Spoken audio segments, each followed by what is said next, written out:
Hello, everybody. As Caitlin said, I'm Kenny Armstrong, and I work for an online Linux training platform.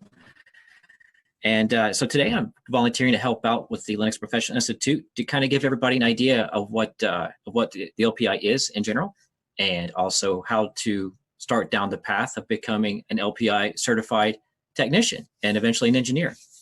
So to kick things off, we're going to use this presentation that I have here. And then, as Caitlin had said, if anybody has any questions along the way, please feel free to type them in, and she'll make me available. She'll make me aware of them, and then we'll get to those. All right. So what we're going to do today is we're going to talk about the Linux Professional Institute a little bit, and what kind of benefits you get from being certified, and which exams and certifications do exist within the LPI. How do you actually prepare for an LPI exam, and what you can expect while you take an LPI exam. And after that, we'll also discuss what occurs after you actually get, once you actually complete a certification exam. So just to let you know, any kind of hints or anything that I may say about anything involving the exam is basically from my personal experience. Due to NDA, I can't exactly tell you what questions are on the exam, because that would not only be unethical, but it also invalidate my own certification. So, just be aware. And be aware that also that LPI tests your knowledge and not how you obtained it. And basically what that means is you do not have to go to a certification prep course from somebody. You don't have to buy books from LPI. You do not have to go to LPI training or anything like that. And the reason being is because LPI doesn't offer training. They don't officially have their own training curriculum. Basically, they give you the listing of what's expected of you when you go to sit for these certification exams, and regardless how you obtain that knowledge, it's on you. And they just test to see if you actually know the content of the certification exams. And again, right here at the last bit, it says use your own judgment on how to prepare. And to summarize that, if you feel like you need to go to classroom-led training, by all means do so. If you learn from a book, go for that. My best advice is always just to practice. Just install some systems, beat the heck out of them until you figure out what makes this stuff tick, going along with the exam objectives, and then start from that. And then if you feel like you need books or more professional training to fill in the gaps, then by all means, you can go down that path as well. So what is the Linux Professional Institute? And what do you actually benefit from becoming a certified member? So Linux Professional Institute, commonly abbreviated as LPI, it's a nonprofit organization based out of Canada, and they promote the use of open source by elevating the people who work with it, meaning that by having an LPI certification, it shows that you actually know at a deeper level what's going on with a Linux system. They have regional partners throughout the world that provide local support.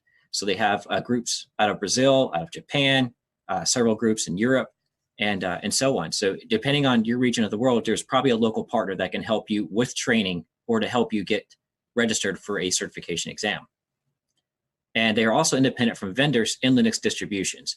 So they don't cater to Red Hat, they don't cater to Debian, they incorporate all of it. It's not like with Red Hat training, you go to sit down for the Red Hat distribution and you get tested on how they handle their builds and their deployments using Red Hat specific tools in a Red Hat environment. It's the LPI covers the gamut of all the distributions. They look at the basic tools that you can find within each one, and they point out the differences between, say, like a Debian system and a Red Hat system, and they expect you to know those differences as well. So there are over 165,000 LPI certified professionals worldwide. They've had well over 500,000 exams given, and over 180 countries that have LPI certified IT professionals that reside and work within those regions. They have 25 regional offices, and as Caitlin said earlier, they offer the exam in at least nine languages throughout the world.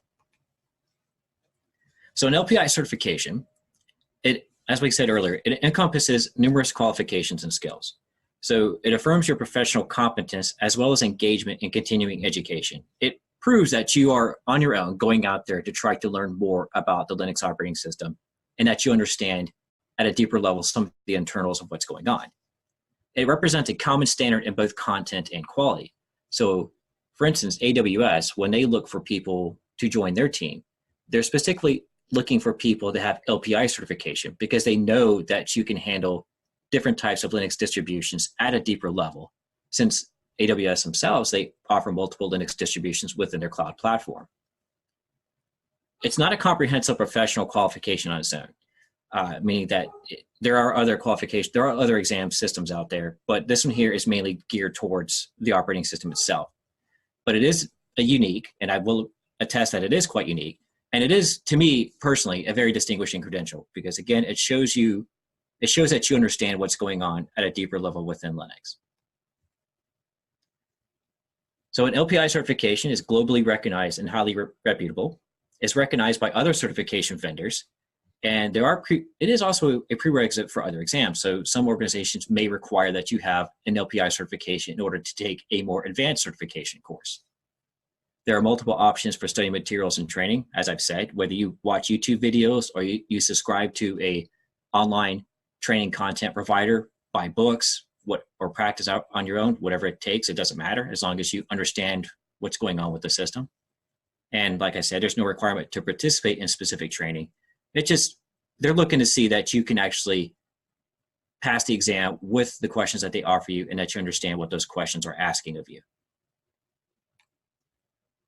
So let's take a look at some of these exams and certifications that they offer. So at an overview, at the basic level, they have what's called the Linux Essentials Certificate. It's not exactly a certification.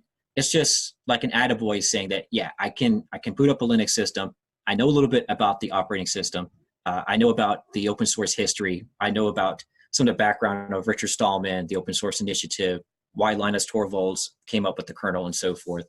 And as well as being able to accomplish more technical tasks such as writing basic bash scripts, understanding how to install software on an RPM-based distribution as well as a Debian-based distribution, and dealing with user accounts on a local system. Now, once you get into the more professional level realm, things start off with the LPIC-1, which is what our target focus is today, which is the Linux Professional Institute Certified Professional System Administrator Level 1. This one is actually the basis for many of the other certifications that you see here. If you're more familiar with the Red Hat curriculum, it's in tune with I would say it's along the same lines as what the RHCSA is for Red Hat, except far more in depth. There's also a DevOps certification. You don't necessarily have to have LPIC-1 for the DevOps certification, but they do recommend that you at least have that level of knowledge before you go for the DevOps course or the DevOps certificate, because that particular certification is extremely broad and it does cover quite a lot of different types of tools and utilities that are used not only with Linux itself, but also how to do builds and deployments with different types of platforms such as Jenkins, Travis, CI/CD pipelines, Docker, things of that nature.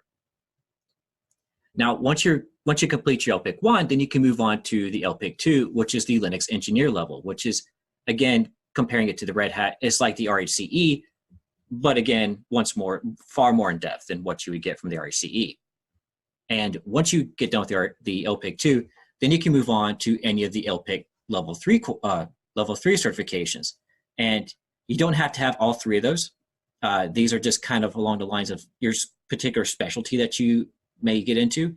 For instance, they have one on mixed environments, which involves being able to connect a group of Linux systems within another type of operating system environment, such as working with Active Directory, network shares such as Samba and so forth from Microsoft Windows, things of that nature.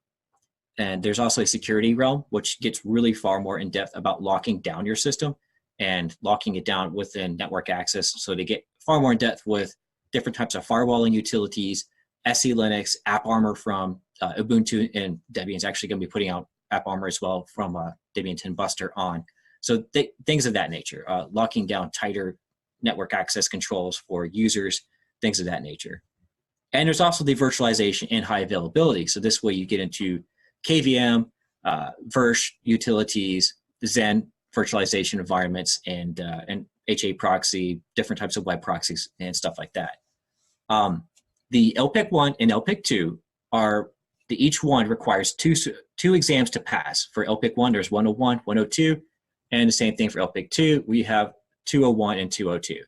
Once you get to the LPIC-3 levels, those are just single exams, but they are a bit broader. Like I said earlier, they're far more in depth within their particular field, but it's only one certification exam to pass those.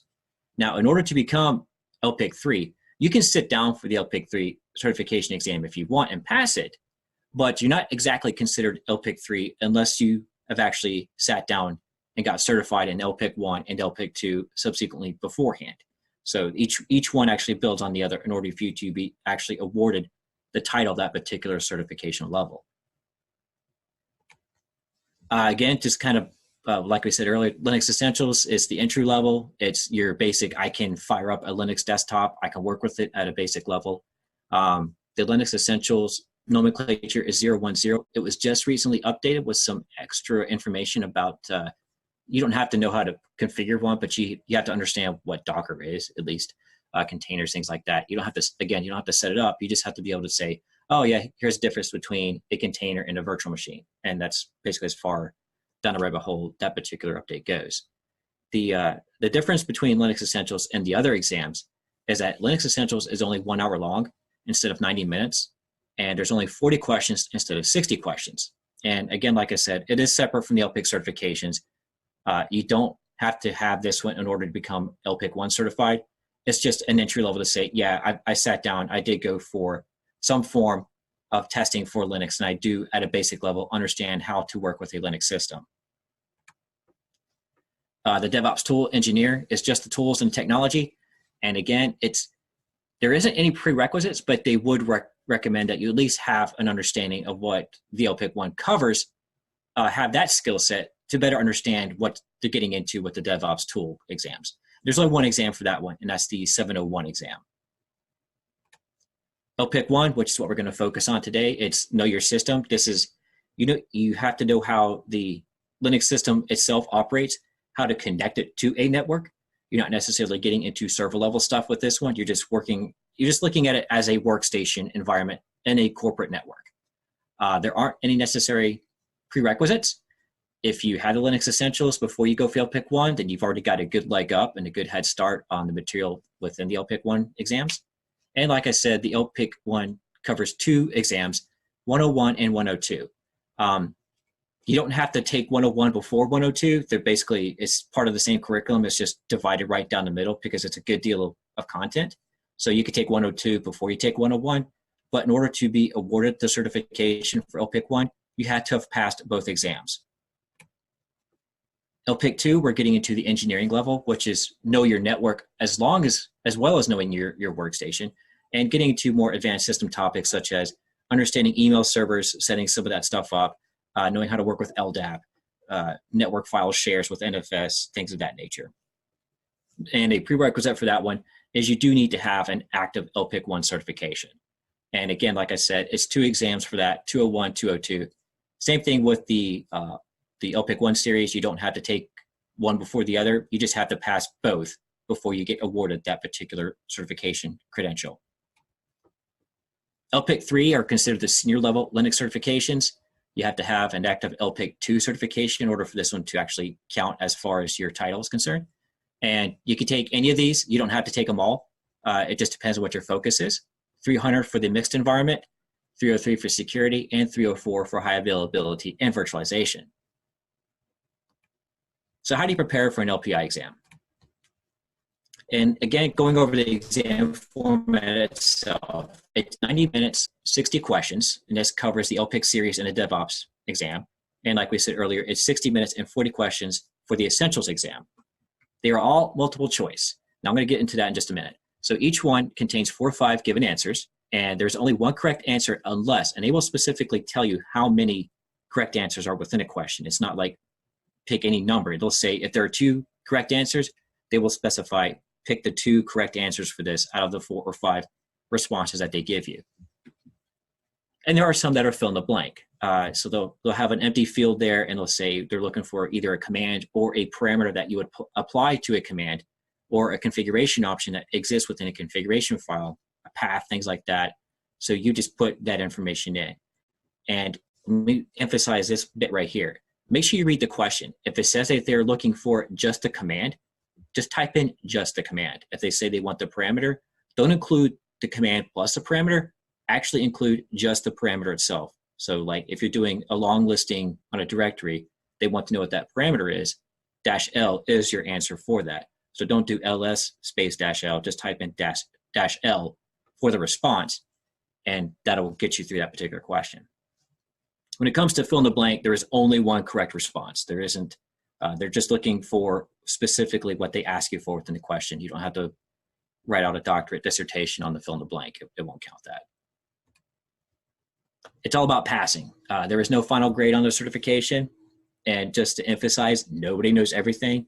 There are a lot of really super smart Linux people out there, but that being said, they don't all know everything. To kind of help add to that, Linus Torvalds himself has admitted that he's not really a systems administrator. I mean, the guy wrote the kernel for Linux, but he'd rather just have somebody help him set up a system because that's not really his forte. He focuses on the kernel. So even he, the creator of the Linux kernel, doesn't know everything involved with the Linux operating system. So that just goes to show that it's quite impossible to know everything there is to know about Linux. It's changing daily. I mean, you can follow along with blogs yourself, and you can see that as those types of new technologies unfold.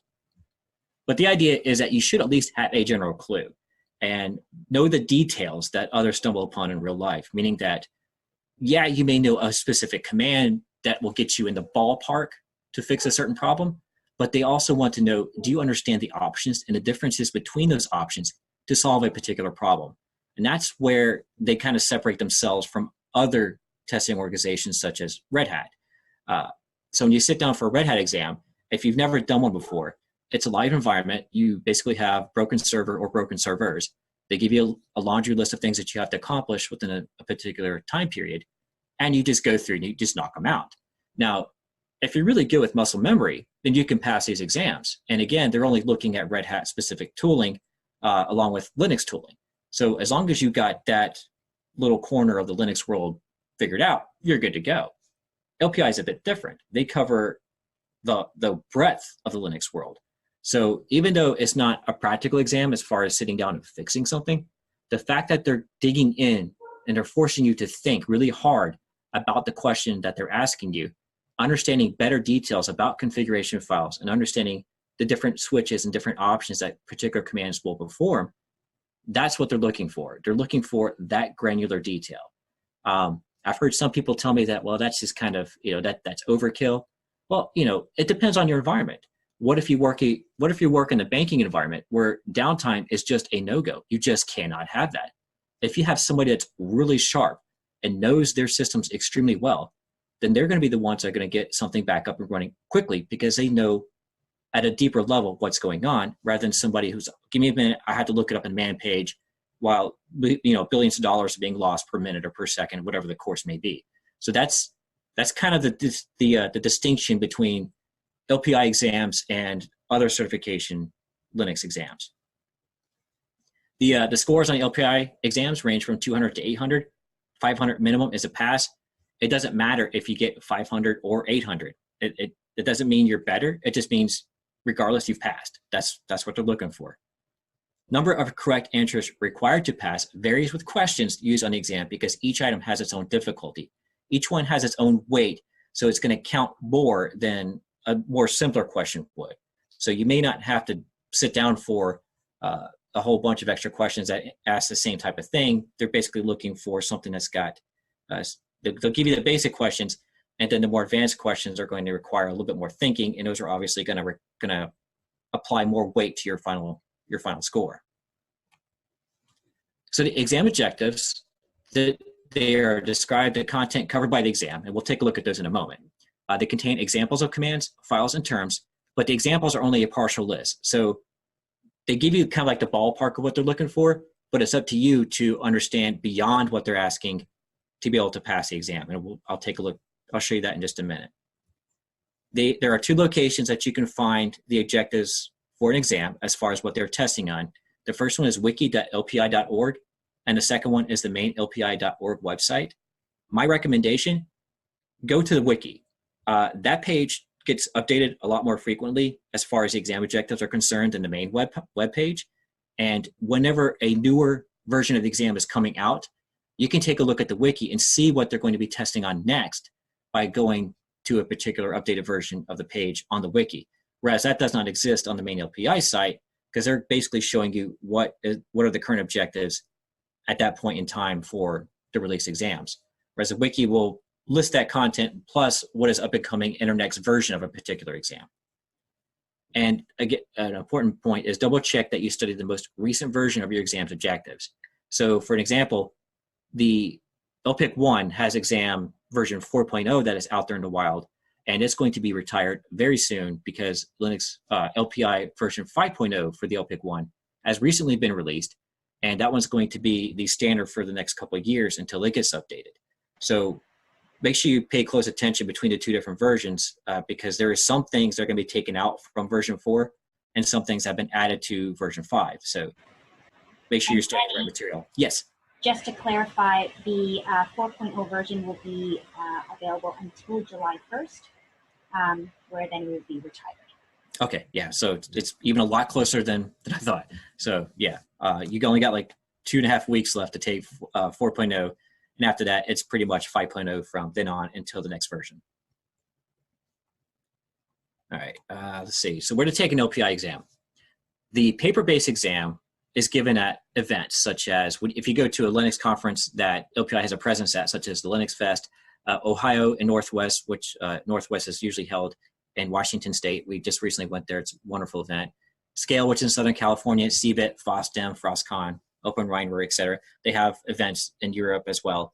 So just double check. If you're going to a particular Linux event, you can check to see if LPI is going to be there and if they're going to offer the exam. And that's the paper-based. The difference between this one is that if you go to sit for the paper-based exam, your results will not be available to you until up to 4 weeks after you sat for the exam. The benefit, the flip side of that is that you get a discounted price when you sit down for the paper exam as opposed to the computer-based exam. The reason why it takes so long to grade those exams is they have to manually go through each question line by line to figure out if it's the correct answer or not. So it takes them a bit more time to get those grades out to you. The computer-based exams are a little bit more convenient, but you're going to be paying the closer to the fuller price for the exam itself. They are handled by Pearson VUE, so any testing center that has a partnership with Pearson VUE should be able to offer the LPI exam. And in order to find that out, you can go to the vue.com/LPI webpage to register for the exam and to find a testing center that's close to you so that you can go and sit for the exam. Once you get done with the computer-based exam, you know immediately if you've passed or failed. And so this way you don't have to wait the 4-week period. But again, the caveat is that you're going to be paying closer to the full price for the actual exam. So what can you expect during the LPI exam? These are just basically your run-of-the-mill typical stuff. Make sure you're well rested. Don't be up for 3 days straight and then go sit for the exam. You may not do too well. Make sure you have appropriate levels of sugar and caffeine. Just be awake. No headache or stomach ache. No tiring medicine. Check in advance if you need special accessibility arrangements. In other words, if you are in a wheelchair or if you need other special needs, make sure the testing center is capable of handling that for you, so you don't waste your time. And go to the restroom beforehand, because once you get to leave the room, that's it. They don't put a pause on the exam. So make sure that you're good to go before you sit down. And make sure you have an official photo document, such as a driver's license or any kind of government ID, a government issued ID card, and your LPI ID number. And to get your LPI ID number, you're going to need this before you register for the exam anyway, through Pearson VUE. Go to this link here, cs.lpi.org. And you can register for your LPI ID. It can take up to 24 hours before you get that LPI ID. It'll show up next day in the email. And just use that LPI ID when you go to register for your exam through the Pearson VUE website, so they know what user gets those results attached to. So during the exam itself, read all questions as carefully as possible. And I can't emphasize that enough. There aren't exactly trick questions, but there are some questions, and those of you that have been working with Linux for a long time understand that there are multiple ways of doing one thing. Read the question. They understand that there's multiple ways, but they're looking for a specific one. And there could be a hint within the wording that will lead you towards, they want it done this specific way. So again, read those questions carefully. And once you get done reading that question, take a look at the prompts, take a look at the answer prompts. Don't just jump to one. Make sure you understand the differences between the answers that they give you and how it correlates to the question. And go back and reread that question if you need to. It's better to be safe than sorry. For multiple choice questions, there's always one correct answer, unless they tell you that there's going to be more than one. And again, they will say there are 2 correct answers, there are 3 correct answers, things like that. It's not going to be vague. They're not going to leave you out. They're not going to throw you to the wolves when it comes to stuff like that. Again, for fill in the blank, watch out for hints such as expecting pass, additional options, or parameters or not. So if it's looking for a parameter, don't include the command and the parameter, just include just the parameter. If they're looking for a path, make sure you include the full path. They may not be looking for the file name, they just want to know what directory does a particular file reside in. So make sure you read those questions carefully. There are strategies, and I recommend this as well. Do a quick pass to answer the easy ones. And even as you do a quick pass, make sure you read through those answers first before you just select one. Don't jump in case you make a mistake. Second pass to focus on the ones that makes you have to think a little bit more. And then once you're done with all that, go through and do what's called a control pass, where you basically triple checking yourself that you did well with your answers, that you didn't leave any unmarked, and trust your experience. Intuition is often better than overthinking. So if you put too much thought into it, you can be like, well, I could do it this way. Again, look at the question. They're going to point you in the direction of what they're expecting for an answer. And again, don't leave any question unanswered. If you leave it blank, it's obviously going to get marked wrong. If you don't know at all what the question is answering, just at least mark something. Just maybe you'll get lucky and you'll get it right.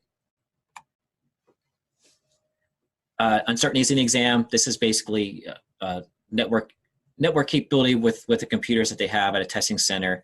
That the questions are worded clearly. They have quality controls that go over that. The proctors are not allowed to talk about exam content. And all the places that I've been to, the proctors are they're just there to make sure that you're not looking at a piece of paper. They may not know what's on the exam at all. Most of them don't. Most of them may have not even heard of Linux, and that's pretty much been my experience. So, don't expect any help from a proctor. They're there just to make sure you're not cheating. Leave a note on the note paper provided. Some places they'll just give you like a little whiteboard that you can erase. But if you have concerns or issues, just make sure you leave a note, and then the proctor will make sure that they get that information back to LPI for them to take a look at and act on if necessary. Take your time. It's not a race. Proctors will announce the time left. Most often you'll see a clock on the wall or nearby, and some testing centers will have the clock on the lower right-hand corner or somewhere on the screen so you know how much time you have left on the exam. Don't freak out about the clock. Just pay attention to the content. And don't panic because others have finished the exam first. They will be writing a different exam than you, meaning if more than one person is sitting for the LPIC-1 exam in the same room, you guys are going to get completely different pools of questions. Nobody's going to get the same pool of questions. And most of the time at these Pearson VUE testing centers, you're going to have people there testing for engineering, for nursing test,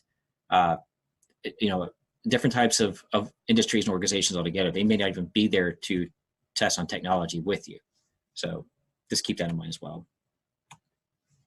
Once you pass or after the exam is done, on the paper-based exams, we said they're essentially scored back at LPI. It could take about 4 weeks for you to get your results by email. And here's a couple of examples of what you would see when you get those results back to you. And again, you see here that they're pointing out the LPI ID, so make sure you have that registered before you sit for the exam.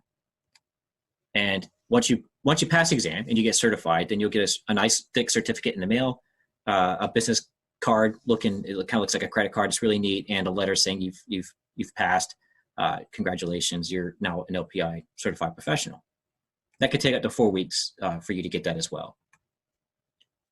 And if you want to take a look at your results and other paths that you can take for further certifications, you can go to the lpi.org website. It will show you what you have taken, what your scores were, or showed you if you've passed.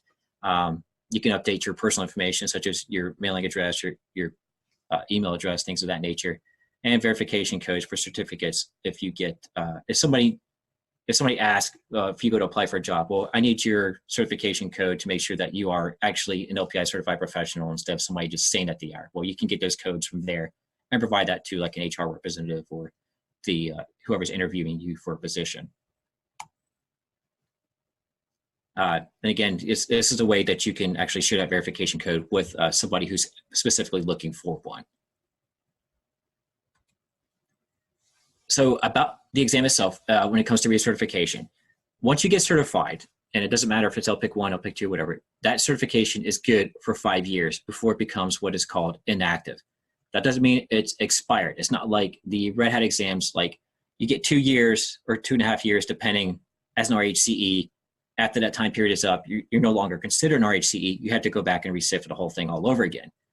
As far as LPI is concerned, they still consider you certified because you actually sat down for the exam. You knew enough to get through it and pass it. So as far as they can tell, you know your stuff.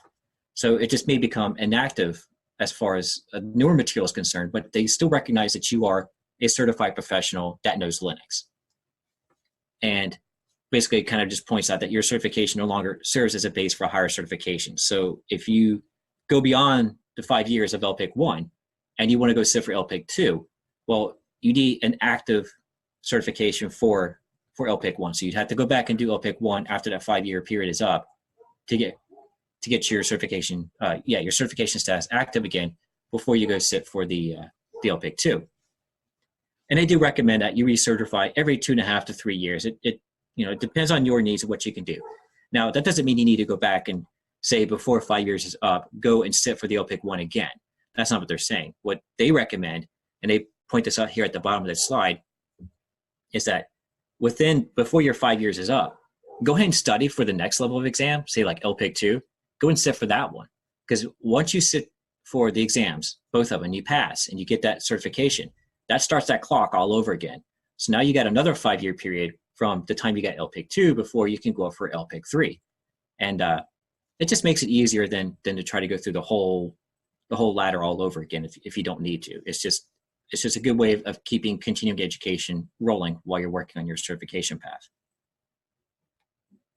In case you didn't pass, if for any reason you actually failed the exam, just continue to learn and fill in where you feel like you need more practice at.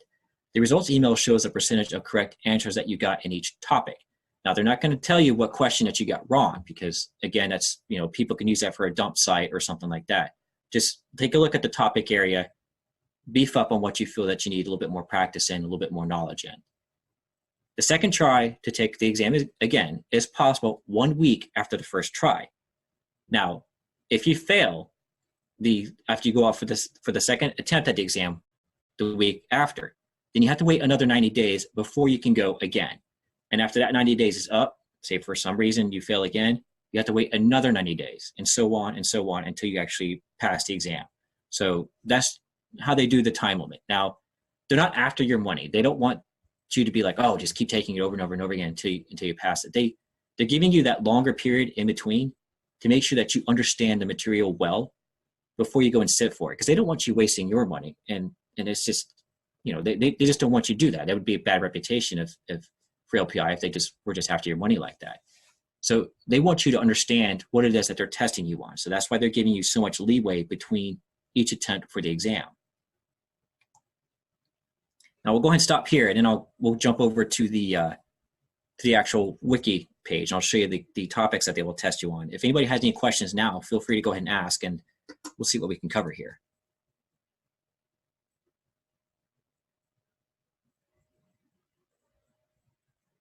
Let's see, I see one in here I passed 101 version 4. Do I have to pass 102 version 4 now or version 5? Yeah, you can't mix and match the versions from what I understand. So if you've passed 101 version 4, you'll need to go ahead and get 102 version 4 knocked out in order to get your LPIC-1 certification before this one expires. So like I said, you only got a couple weeks left to get that knocked out, but after that point in time, you'll have to start over again and go for the version 5 one. Just to clarify, I've just been researching that question as well, and I've heard that to confirm, if you have 101 version 4 and a new version is coming out, you're allowed to take the 102 version 5. Oh, sweet. Okay, cool. Yep. Last time I talked to Matt, he said, no, you got to reset, but that's cool. Yep, not to worry. Okay, good. All right, so here you go. And we don't have any you still got some time as of right now. So again, if anyone has questions, put it in the chat where a lot of people are, or in the Q&A box. So. Okay, here we go. See when it says, what are other ways to recertify? Okay, so let me kind of jump in this direction a little bit. So in order to recertify, the main one is obviously you could take the same certification exam again, but if you're within that 5-year limit, that's up to you. You can do that or just go and jump to the next level. Like say if you're on LPIC-1, then I would recommend just going for the LPIC-2, and that'll get you LPIC-1 plus LPIC-2 certification, and it restarts that 5-year clock for you. So it depends on what you want to do. Like I said, I recommend going for the higher level. The next one is, do you get a discount payment when retaking a week later or 90 days later? Caitlin, do you want to take that one? Sure. Yes, there's no discount when retaking your exam, either a week later or 90 days. Okay. All right. Our exams aren't as expensive as most, so. Right. Yeah, I can attest to that. They're cheaper. Let's see. We got another one here. It says, if I go ahead and get the LPIC-2 immediately after passing the LPIC-1, do I have a 5 years for both or just the one? It's the latest one that you take. So say if you go to sit for LPIC-2, you pass them both immediately after you get LPIC-1. Once you get that new certification, such as LPIC-2, that 5-year period starts from the day that you get awarded the LPIC-2, not the LPIC-1. So it's going to give you that extra length there.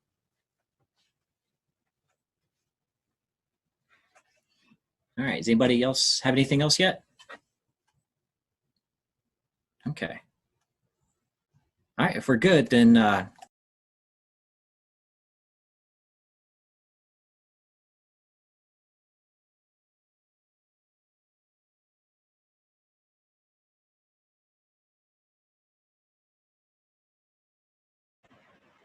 Kenny, you're muted there. there we go. Okay, try this again. And can you hear me now okay? Yes. Okay. All right, and let's see, let's close out this other stuff.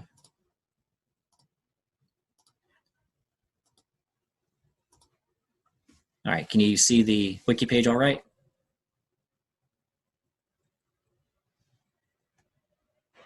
Sure can. Okay, good. All right. As I said, when it comes to the objectives, go to wiki.lpi.org.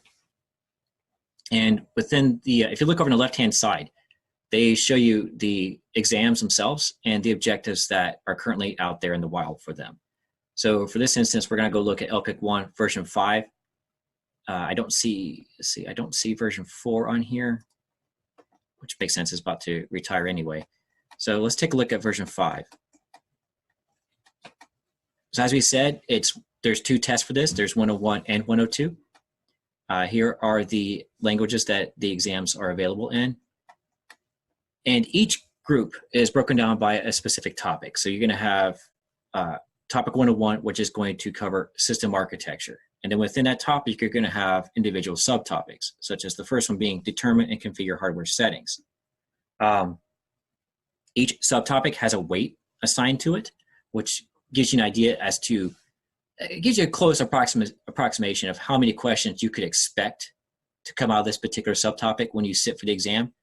But be aware that with all things Linux, there is a lot of overlap. So there's going to be some topics that can overlap with others. So I wouldn't look at this and say, hey, yeah, I've only got 2 questions out of this and that's all I need to know.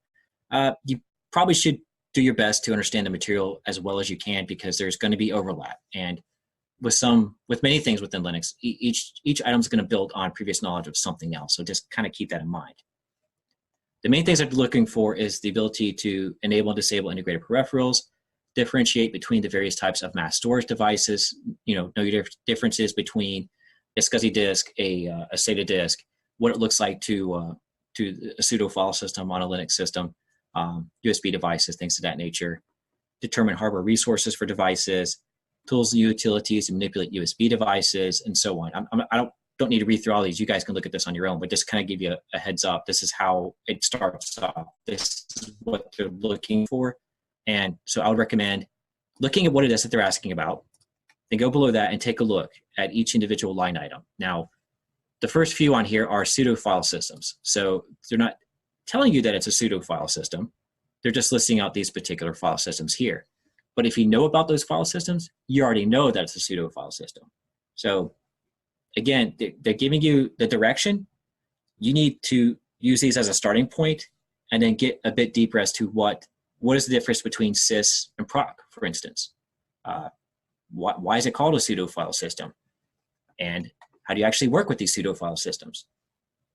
Now, they're not asking you to create these things from scratch or anything like that. They just want you to understand the purpose of these locations and what the kernel uses them for.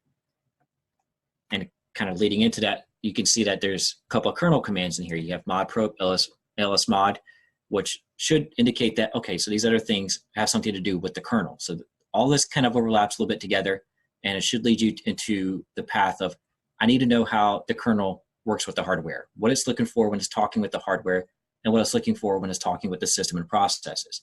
So they give you something to start with, but it's up to you to figure out how far down that rabbit hole you need to go. And again, that's where books, YouTube series, formal training, things like that come into play. But you can get lost in some of this. You can get really deep into this on your own and start studying for things that are way beyond what you would need to know about for the LPIC-1 exam. So I would use these as a starting point, and then if you don't understand it well enough, then search the internet to kind of, okay, look, the LPIC-1 is asking about proc/proc. What do they want to know about it? And then you can find tutorial series and formal training that goes into what you could expect the LPI to ask you about within these particular topics. Booting the system. Again, what I would focus on here is understand the difference between BIOS and UEFI. Understand why we have different types of file systems that sit underneath these. Know the difference between, well, how many disks can a BIOS active system work with, as opposed to what a UEFI system can work with, and the number of partitions. So again, we're looking at starting points, but then they're kind of springboards into other areas of technical knowledge that you need to understand. Understanding the differences between System 5 init and System D. If you've been kind of hiding away from System D a little bit, which is getting harder and harder to do, most modern Linux distributions have System D by default. If you don't feel comfortable with it, I'm just going to go and put this out there now. You might as well. Just about every major distribution has it. Others are going towards it. There are forks that are using different types of init systems, but those other types of init systems aren't getting tested on by LPI. What they are looking for is init System 5 init, which is the classic init system, and what the modern Linux distributions are using, such as System D. So again, focus on those two areas.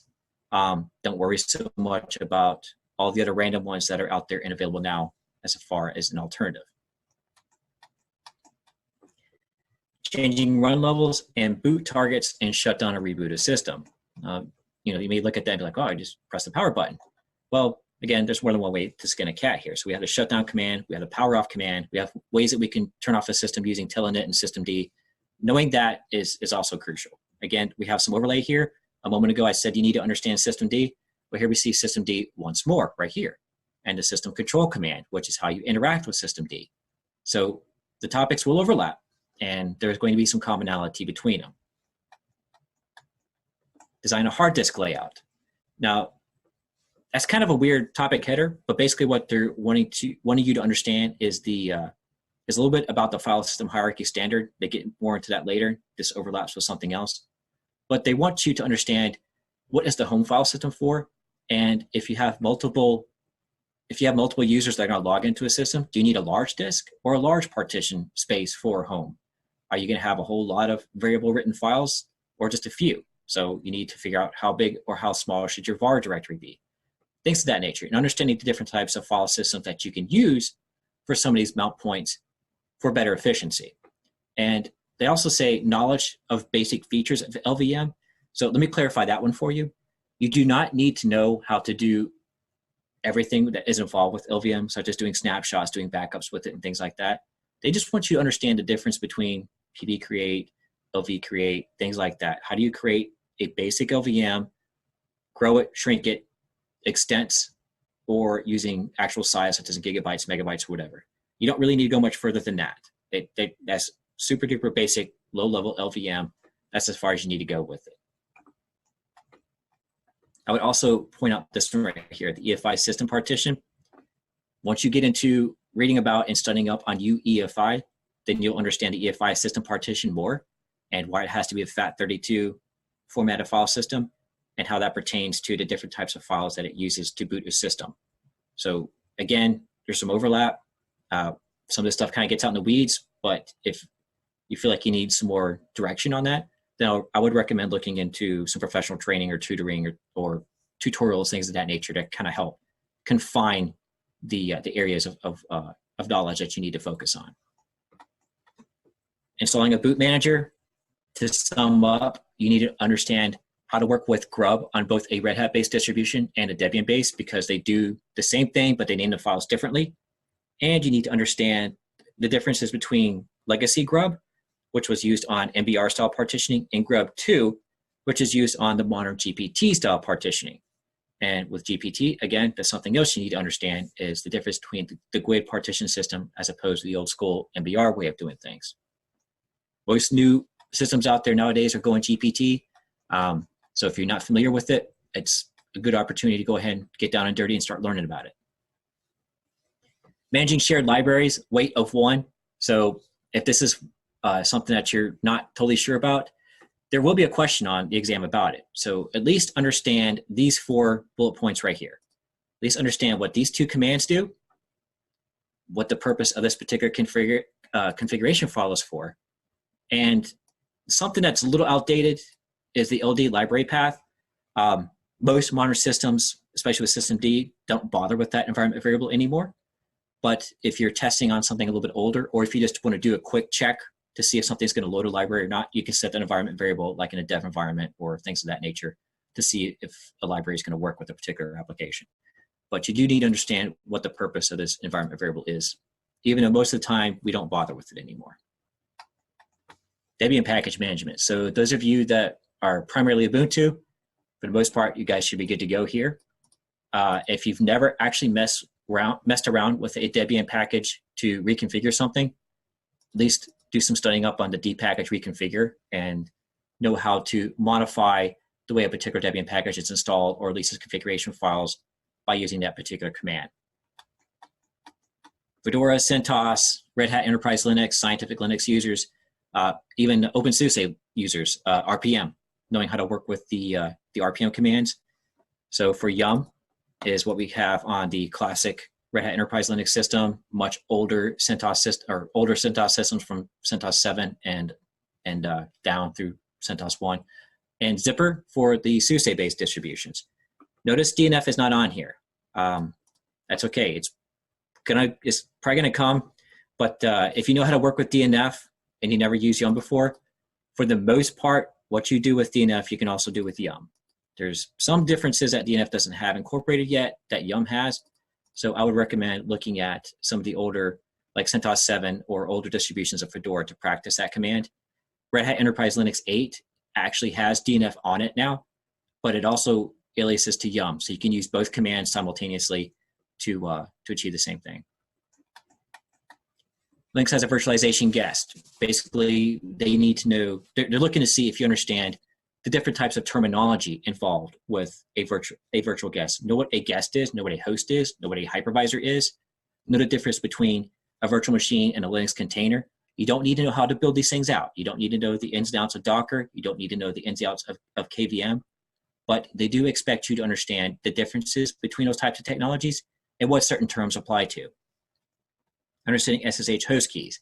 Now this is something that we use with containers and we use with virtual machines, but we also use it with other types of administrative tasks. So here's an overlap item here. This is something that many of you may not have messed with before, the dbus machine ID.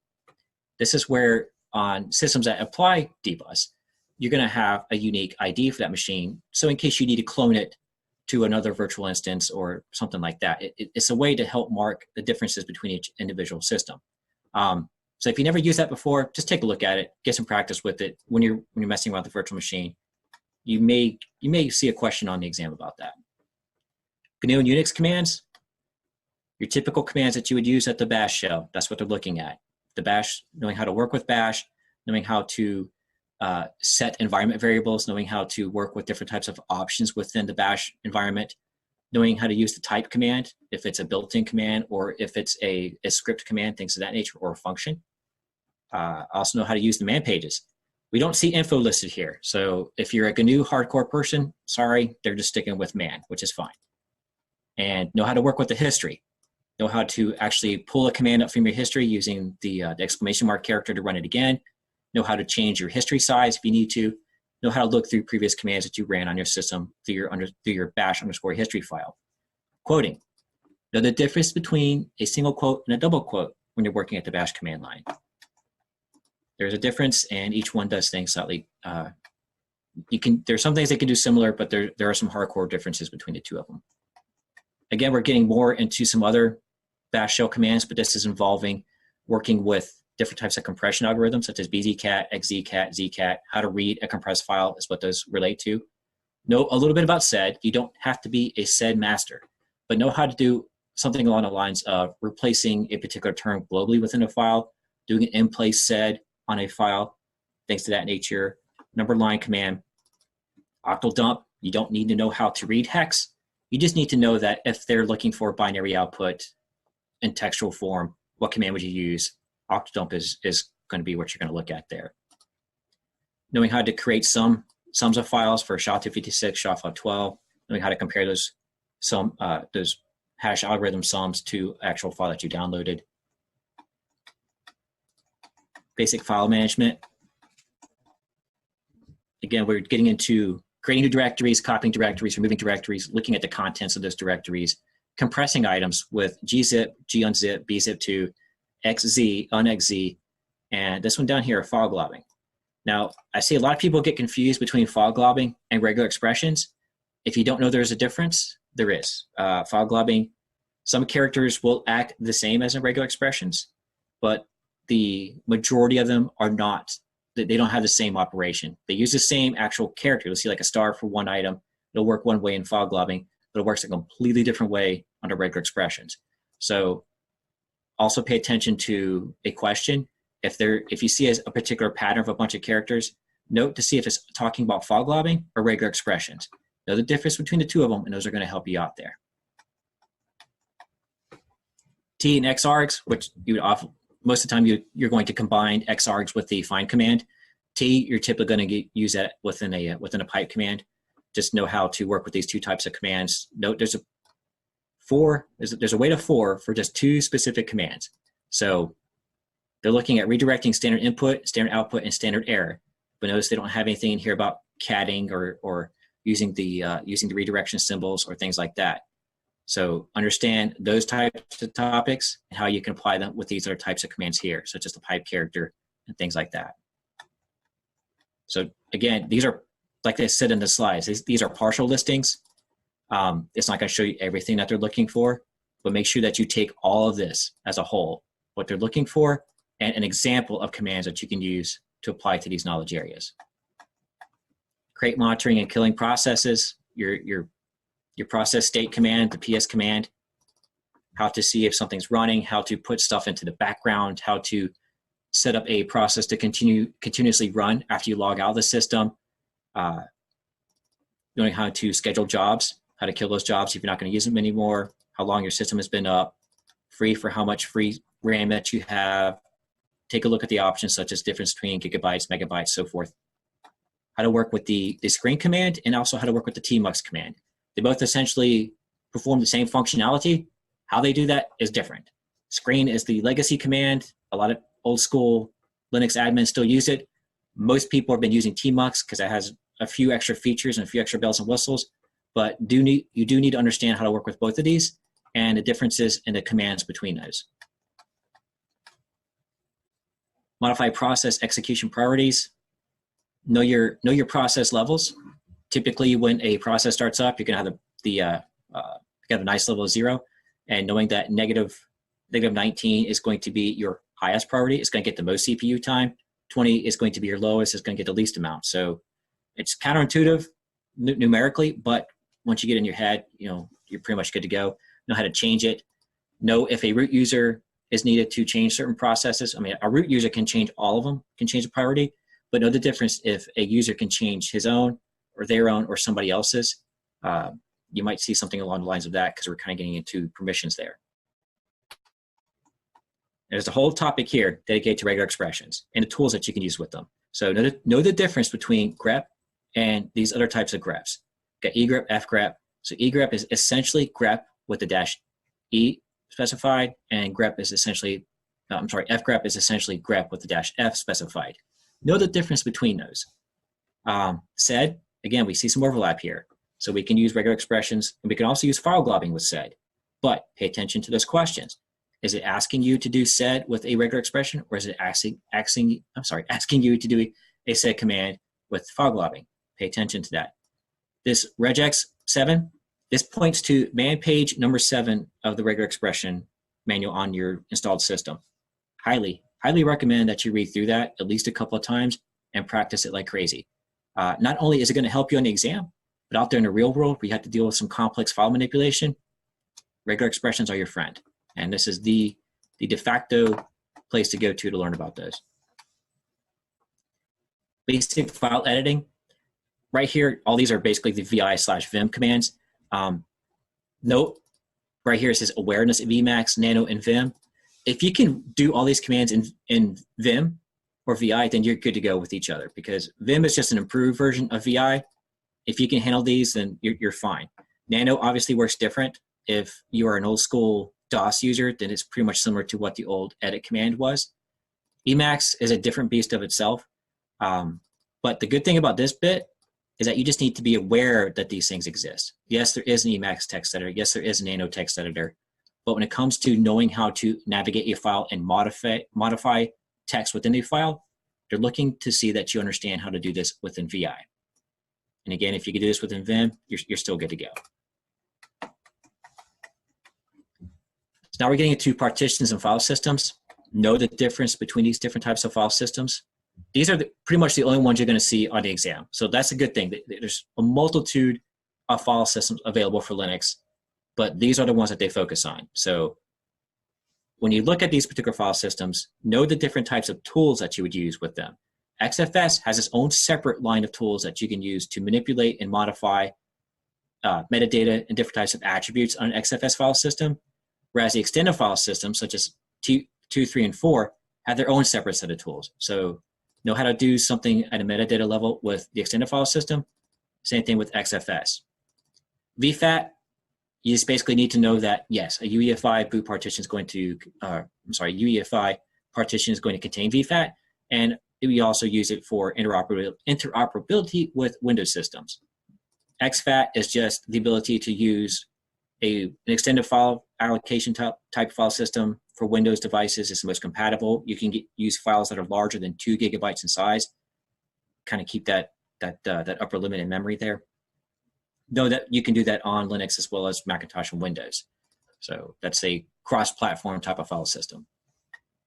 Know basic feature knowledge of Btrfs. You just basically need to know what it's supposed to do. It can do snapshots. It can do checksumming. It can do automatic resizing. What you can do in LVM, you're supposed to be able to do within Btrfs as well. So you don't need to know how to create a Btrfs volume pool or anything like that. Just know that you need to be able to understand how to do compression, subvolumes, what they look like when you look at them from a command line in Btrfs. Just really high-level information on Btrfs. Fdisk and Gdisk, know that there is a difference between the two of them. Fdisk is used for your classic master boot record style systems. Gdisk is what you're going to use on modern GPT style file systems. When you practice that, make sure you pay attention to that. A buddy of mine actually sat for the RCSA, and the entire time his instructor was telling him, oh, just use Gdisk. It's the same thing as Fdisk. You'll be fine. When he went and sat for the exam, he actually failed and got a 0. The first time I've ever heard of anybody getting a 0 on a Red Hat exam, because he used Gdisk and blew away all of his master boot record partitions and could get any of his systems to come back up again, because there actually is a difference. So just keep that in mind for prod environments, and keep that in mind when you actually practice for the exam.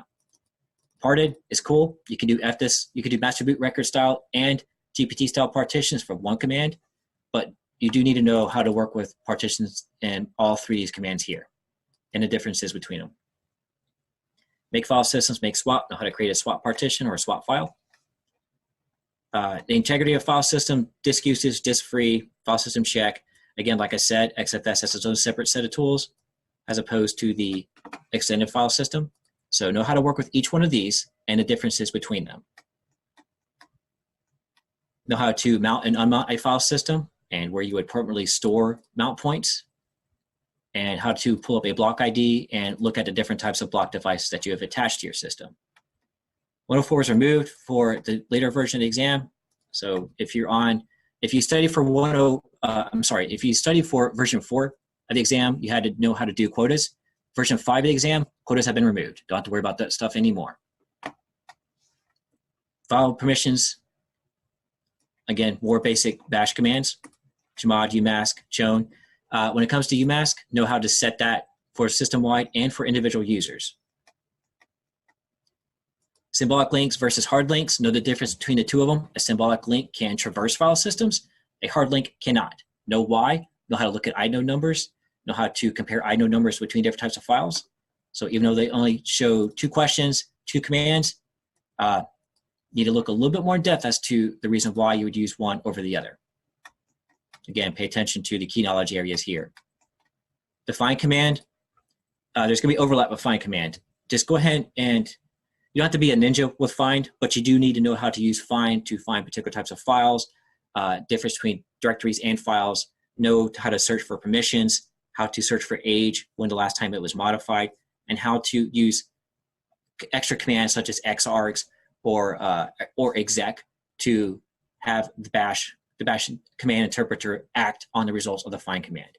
So again, you don't have to be a ninja, but know how to use some at least advanced usage of find. Know how these two relate, locate and update DB, where is which type, and the update db.conf file, how that applies to these others as well. There's only 2 questions listed here, but you're going to find a lot of overlap with this and other topics on the exam. Now that covers exam 101, and exam 102 just picks up where 101 leaves off. It's not more advanced, it's not more basic, it's just a continuation, that's all it is. Customizing and using shell scripting, I would highly recommend that you have this memorized as best you can as far as how to work with these particular commands and these particular files and know the load order of these particular configuration files. So when you log into a system, know the difference between a login shell and a non-login shell. Now they have 4 listed here, but as you get through the rest of 102, you're going to see so much overlap between bash commands that operate on bash, the interpreter itself, configuration files, and scripting files. Again, here we are, customize or write shell scripts. We already got overlap. So now you need to know how to use these particular bash built-in commands to modify control flow within a bash script file. So if you're uncomfortable with bash scripting, go ahead and practice it. Get as good at it as you can. There's a bunch of really good tutorials online and a bunch of really good books written about bash. I highly recommend that you review those. Install and configure X11. Kind of a different topic for me, but there's some stuff on here it's a bit outdated when it comes to X11, especially since we have Wayland coming out, being the newer display manager, or not, sorry, not newest, but the newest display server. You need to know that Wayland exists. You don't have to worry about the different types of protocol actions that you can do with Wayland. You just need to know that it is a newer alternative to X11. And that Wayland is a protocol. It's not just a client-server model like X11 is or was. But with regards to X11, you need to know how to work with the different types of xorg.configuration files and how to read the accession errors files. Know what these 2 particular commands do when you try to log into another system remotely over an SSH connection and you want to look at a remote graphical window on another system. You need to understand how those 2 commands right there apply. The display environment variable. And they have X listed here as well. But again, for this type of topic, you might want to look for an older installation.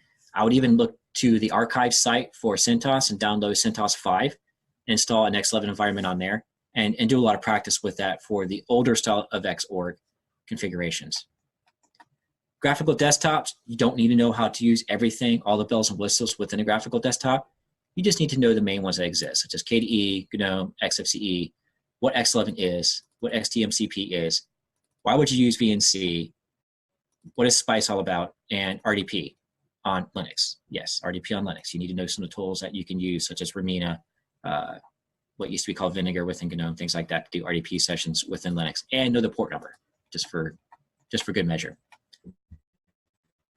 Accessibility, It's only got a weight of 1, but you will see something on there. Know that you can do braille displays, mouse keys, slow balancing, slow keys, bouncing keys, toggle keys, cannot talk, and know how to use the different types of built-in tools for those that are hearing and seeing impaired for a desktop environment. I would look at the GNOME tools. They have a really good suite of tools under their availability section that you can do screen reading and things like that. Know how to use the high contrast icon themes and desktop themes for the different types of desktop environments. Mainly focus on GNOME and KDE when it comes to that. You don't have to memorize it for everybody, such as like Enlightenment or whatever. Just mainly need to look at GNOME and KDE there. Administrative tasks. Now, we're looking at managing user groups, accounts, and related system files. It's a big one. It's 5. So know how to work with these particular commands here to modify the age, creating a new, modifying the age of a password for a user, how to pull up information about a particular user using the get in command, group add, group delete, group modifications, know the differences between those, how to use these, how to change a login shell for a user, how to add a user to a group, how to add a user to a supplemental group. There is a difference. Changing a user's password, things like that. All know user management inside and out as best you can. Cron and at you set up a job to run at one particular point in time, and it'll go. Cron, you're going to have a job repeat, and you need to know how to set the schedule. And the system CTL with the systemd run, which is kind of like there's also something else called timer-based units. I don't see them listed here, but they're quite similar to that with systemd. So know how to use systemd to set up time-based jobs and repeatable jobs, things like that, and their configuration files. How to set it up so that a user cannot set up an at job as opposed to those who can. There's also one for cron. Yeah, here it is. Cron.allow, cron.deny. So know how to set up security for that kind of thing. Localization, internationalization. If you work with primarily US-based systems, you don't typically deal with this a whole lot, but those of us that or those users that are overseas typically have to modify this. So understand the different types of environment variables that relate to a user's locale and their time zone and their character encoding as well. Maintaining system time. We're getting into the hardware clock, the difference between a hardware clock and what you would get from a network time clock. How to use these different types of services such as NTPD, cron-EC. Know that this one here is kind of like the replacement for NTPD on newer systems. And they have pool.ntp.org listed here. What they want to know is that can you get a system to connect to that as an upstream time provider? So that's what they're asking for in that direction. System logging, just going to jump down here. So know syslog, know how to use log rotate, know how to use the various logger commands that come with syslog. Also need to know the different types of facilities and the different types of warning levels and information levels that you can get out of syslog. And also understand journal D and systemd cat. So again, if you're not too familiar with systemd, highly recommend that you jump into this and go ahead and study up on this. All the newer systems are going this route while still using syslog in parallel. So it's good to go ahead and just learn them both. Mail transfer agent basics. You do not need to necessarily know how to create and run a mail server for like an organization. Basically what they want to know is, can you set up a mail forwarding? Can you set up an alias for a user on a local system? So if you send something to, say, root at localhost, you want that email to get forwarded to another user on the system. Do you know how to set that up? That's what they're looking for. And they also want you to understand some of the different types of MTAs that are available, such as postfix, sendmail, and exam. That's it. They just want to know names. They don't need to know configurations. That's all they're looking for. So even though you see this on here, don't start reading the entire book on sendmail. No need. You just need to know that it's actually an MTA. Manage printing. Yep, we still do printing. Know how to work with cups at both the command line and the web interface. So know how to use the LPR, LPRM, LPIQ commands. Know how to send jobs and add printers at the command line. Know how to remove printers at the command line and from the web interface itself, and know the configuration file. You don't need to know the configuration file inside and out. You just need to know where some of the more common directives are set up, such as what printers are defined there, where your job spool is located, things of that nature. Networking fundamentals. when it comes to this section here, memorize this list. Excuse me. All this right here are the basic TCP and UDP ports for a myriad of very popular web services that we use across the internet. So go ahead and memorize this list of ports and what service each particular port relates to. Now, an easy way to find all this information is from this file right here, /etc/services. It will list all this out. So not only does it list all this out, but a whole bunch of services for a whole bunch of things you probably never even heard of, because there's a bunch of them out there. But the main ones that LPI is concerned about is this list right here. So make sure you memorize that. Know the difference between IPv4 and IPv6. You don't have to get down and dirty and like calculate subnetting for IPv6, but you do need to know how to look at an IPv6 address and know if it's a localhost address or if it's a regular publicly available address. Know how to read the various components of an IPv6 address, things like that. Subnetting, you do need to know this for IPv4 for sure. So, basically, know your CIDR notation, your CIDR notation. And there's a really good page on Wikipedia that lists out the CIDR notation and the different types of networks and subnet masks that it applies to. Persistent network configuration.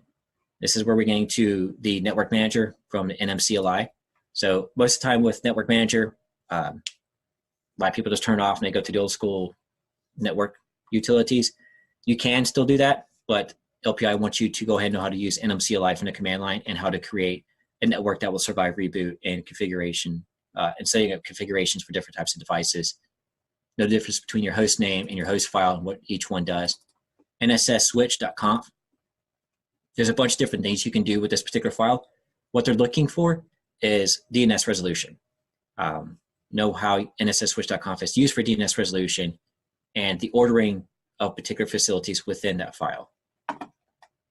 Now how to bring up and bring down interfaces using the older if up and if down commands. I don't see ifconfig listed on here, but you should know that one as well. It's listed on here anyway. Here we go. Yeah, more of that overlap there. Now how to configure interfaces at the command line using the IP command, which is the newer one that's been used in place of ifconfig. So know how to set up a route as well between using the IP command and the older route command. Netstat and SS. If you've used Netstat, you pretty much know how to use SS. SS does the same thing as Netstat, except it displays a little bit more information and it has a lot more with IPv6 for output in there. Know the difference between ping and ping6. Basically, ping is for IPv4. Ping6 is just IPv6 only. You can do IPv6 with ping by specifying the -6 for one of the switches. That's something else you should be aware of. Configuring client-side DNS. Again, go back to the nsswitch.conf file. Know how to work with the resolve.conf file. That's the host file for your local network configurations. The host command, the dig command, and the get ent command. Now with dig, there's a whole bunch of different things you can do to query name servers. What they're looking for is, can you find an A record? Can you find a SPF record? And can you find an MX record for a domain using dig? Those are the areas that you should focus on with that. You don't have to worry about trying to transfer a domain or anything like that. It's way beyond the scope of this exam. Security, again, we got find with some more overlap here. So just get good with find. When they're talking about find here, they're talking about when a file was last modified, permissions, all that, things like that. How to list out what users are on a system, how to see what open files they have. Nmap, basically they want to know, can you do a ping sweep and can you see what ports are open on other hosts on your network? They're not asking to see if, hey, can you use Nmap to set up a web server and hack all the things? No, they're looking for basic network mapping capabilities for you to do some local discovery on what's available on your local network. Again, Netstat, we're seeing some more overlap here. Sudo and sudoers, know how to use the sudo command to modify the sudoers file. Also be aware, I don't see it listed on here. Also know that there is the sudoers.d directory and why you would use that over the classic sudoers file. Know the differences between the who, w, and last command. Host security, we're getting into xinet.d.conf. Yep, that's old school, but there's still some systems out there that employ that. So if you're not familiar with it, definitely get read up on that and practice with it. Systemd.sockets, why you would use this over a systemd.service. Again, we're getting more into understanding systemd. Init tab, init.d, which is the classic way of getting things started and running on an older system that ran init as opposed to systemd. And what the host.allow and host.deny files are used for. If you've never heard of TCP wrappers, this topic right here, that's where these files right here come into play. Last one, securing topic, securing data with encryption, which is getting to working with SSH keys to be able to safely traverse back and forth across the network by using key sharing and without having to worry about a login. Also, they want to know how, they want you to understand how to use SSH to do an SSH wrapper session, so you don't have to keep using your password on an application. So know how to set that up on a graphical desktop. And GPG, basically know how to use GPG to encrypt a file and decrypt a file and to copy that file using SCP over to somebody else. That's what they're looking for at most with GPG. And know what the purpose of the GNU GPG file is on your system, which basically holds your random C for your device. And let's see, remove TCP wrappers. They are considering removing this in the future. But for now, go ahead and read up on it. And it's pretty simple. Host.allow, host.deny. There's a particular layout for that type of configuration file. Once you get it, you're pretty much good to go. So that covers the topics quite quickly. There's a lot of material for both of these exams. And again, some of it kind of gets on the weeds, but not too far. It's all workstation related. So again, we're focusing on a system that an enterprise user would use on an enterprise network. That's basically what they're looking for with LPIC-1. When a lot of people ask me, do I need to memorize every single command line switch for every command listed? No, you don't. You do need to be familiar with the more commonly used ones, such as like the -A for LS, L for things like that. You need to know the more commonly used ones, but you don't need to know every single one for each individual command. That's just overkill. And some commands, it's great because some commands, the switches are the same between commands, such as the CP command and the move command. So things like that are helpful. At this point, we're going to open up to some more questions and see if anybody has anything further to ask. I know that's a lot of intel there. Thanks so much, Kenny. We didn't get any questions coming in as you were talking, so you must have been saying everything, actually. Okay. Everyone's following along again. Is there any questions from anyone for Kenny? We have perfect time to ask. And just write it in the Q&A box or in the chat box.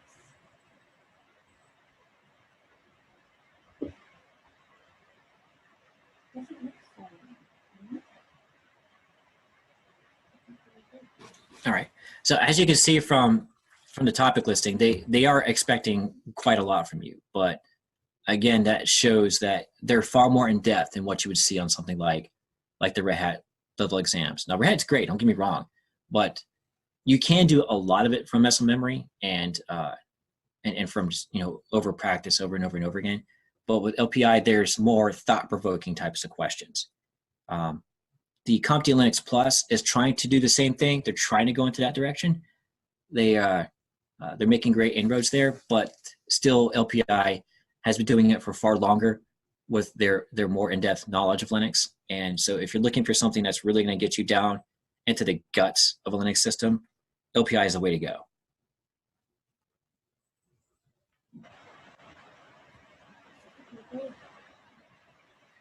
Well, we can end it here with no other questions tonight. We have one question. Oh, here we go. So I see one on here from, I thought LF. Now, LF is the Linux Foundation. So they offer the possibility of taking the exam from home and not necessarily in a testing center. So I don't know about the Linux Foundation in particular, to be honest with you. I don't really mess with them. They have a different organization behind them. So that would be a question for them. I know more about the CompTIA, the Red Hat, and the LPI stuff.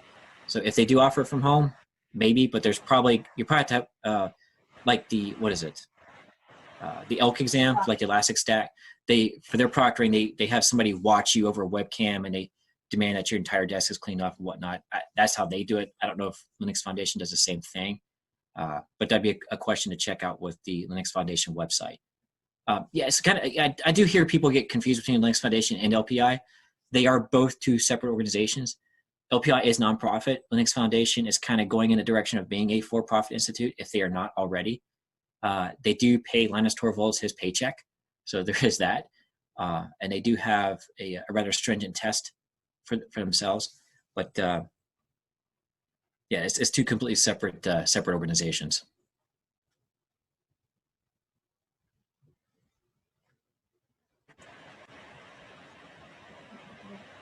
I will be sending around a brief evaluation. I will send around the presentation recording, as well as Kenny's contact information if anyone has any follow-up questions. Kenny, do you have any last words at all? No, except for if you, I just wish everybody luck who's going for the exam. Wish everybody luck in their studies for it. I highly recommend it. It's far more in depth. I feel that those that come out of it have a better understanding of what's going on within Linux than just at a surface level. And to me, they tend to make better technicians in emergency situations. I feel, because they know where to look at a deeper level when something goes boom. That's all I got. Okay, well, thank you so much, Kenny. Appreciate your time. Thank you, everyone, for joining us today. We will end it here. Look out for my email. And again, if you have any other questions, feel free to follow up with myself or Kenny. And thank you, and have a wonderful rest of your day, everyone. Yeah, thank you.